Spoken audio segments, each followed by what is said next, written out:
نحمدہ ونصلی ونسلم علی رسولہ الکریم معزز سامعین السلام علیکم ورحمۃ اللہ تعالی وبرکاتہ۔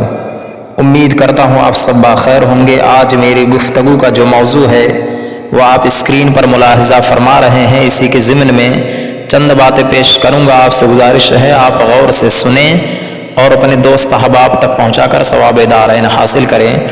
درود پاک پڑھے تو بات آگے بڑھ جائے۔ صلی اللہ علی النبی الامی و آلہ صلی اللہ علیہ وسلم، صلاۃ و سلام علیک یا رسول اللہ صلی اللہ تعالی علیہ وسلم۔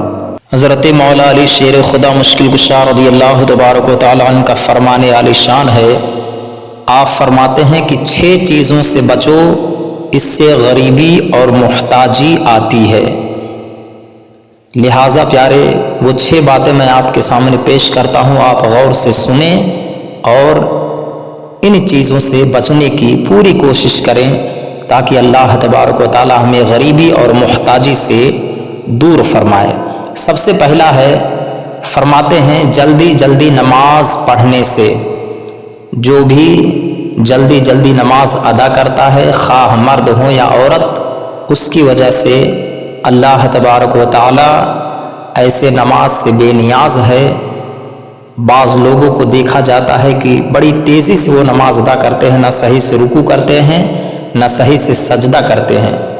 اس طرح سے نماز ادا کرنے سے اللہ بے نیاز ہے پیارے، ایسا نہیں ہونا چاہیے۔ سکون سے نماز ادا کرنا چاہیے، اور اگر جلدی جلدی ادا کریں گے تو اس طرح سے نماز ادا کرنے سے غریبی اور محتاجی آتی ہے۔ مولا علی کا یہ فرمان عالی شان ہے، لہٰذا ہمیں بچنا چاہیے۔ دوسرا ہے کھڑے ہو کر پانی پینے سے۔ سب جانتے ہیں کھڑے ہو کر کھانا پینا منع ہے شریعت کی طرف سے، اور اس سے غریبی اور محتاجی بھی آتی ہے، یعنی کہ نقصان ہی نقصان ہے، خیر نہیں ہے۔ تو اس لیے بیٹھ کر 3 سانس میں بسم اللہ شریف پڑھ کے پانی پینا چاہیے، یا اور بھی جو پینے والی چیزیں ہیں کھانے پینے کی، اللہ کے نام سے ہی شروع کر کے پینا چاہیے، اور اس کے پینے کے بعد جو ہے الحمدللہ یعنی اللہ کا شکر ادا کرنا چاہیے۔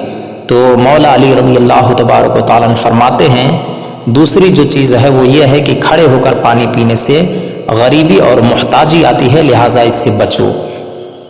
تیسرا ہے آپ فرماتے ہیں منہ سے چراغ بجھانے سے۔ منہ سے چراغ نہیں بجھانا چاہیے، اس سے غریبی اور محتاجی آتی ہے، لہٰذا ہاتھ سے بجھائیں یا کپڑے وغیرہ سے بجھانا چاہیے، منہ سے نہ بجھائیں۔ چوتھا ہے آستین یا دامن سے منہ صاف کرنے سے۔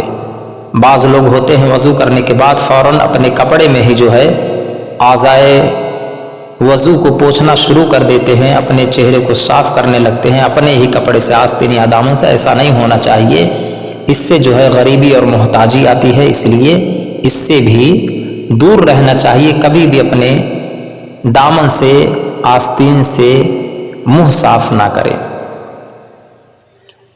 پانچواں ہے دانتوں سے ناخن کاٹنے سے۔ دیکھا جاتا ہے بعض لوگ دانتوں سے ناخن کترتے رہتے ہیں۔ پیارے ایک قول یہ بھی ہے کہ دانتوں سے ناخن کاٹنے سے نسیان کی بھی بیماری ہوتی ہے، یعنی بھولنے کی بیماری، اور مولا علی رضی اللہ تبارک و تعالیٰ فرما رہے ہیں کہ دانتوں سے ناخن کاٹنے سے غریبی آتی ہے، محتاجی آتی ہے۔ تو پیارے اس میں بھلائی نہیں ہے، ناخن تراش سے ہی ناخن کاٹنا چاہیے، دانتوں سے نہیں کاٹنا چاہیے، بچنا چاہیے۔ اور چھٹا ہے آپ فرماتے ہیں فجر کی نماز کے بعد فوراً سونے سے غریبی اور محتاجی آتی ہے، اس لیے کہ صبح کا جو وقت ہوتا ہے پیارے، فرشتے روزی لے کر اللہ کی طرف سے آتے ہیں، تو جو شخص سویا رہتا ہے فرشتے روزی واپس لے کر چلے جاتے ہیں، اور جو بھی اللہ کے ذکر میں مشغول رہتا ہے فجر کی نماز ادا کرنے کے بعد، جو اللہ کے ذکر میں لگا رہتا ہے، فرشتے روزی لے کر آتے ہیں، اسے دیتے ہیں اور اس کے لیے دعائے خیر بھی کرتے ہوئے چلے جاتے ہیں۔ تو فجر کی نماز کے فوراً بعد نہیں سونا چاہیے، اس سے غریبی اور محتاجی آتی ہے۔ تو یہ 6 ایسی باتیں ہیں پیارے جس سے اللہ کے پیارے نبی صلی اللہ علیہ وسلم کے پیارے مولا علی شیر خدا مشکل کشا رضی اللہ تبارک و تعالیٰ نے بچنے کی تلقین فرمائی ہے۔ لہٰذا رب تبارک و تعالیٰ کی بارگاہ میں دعا ہے اللہ ہمیں ان باتوں سے بچنے کی توفیق و رفیق عطا فرمائے، دین کی صحیح سمجھ عطا فرمائے۔ واللہ تعالیٰ عالم۔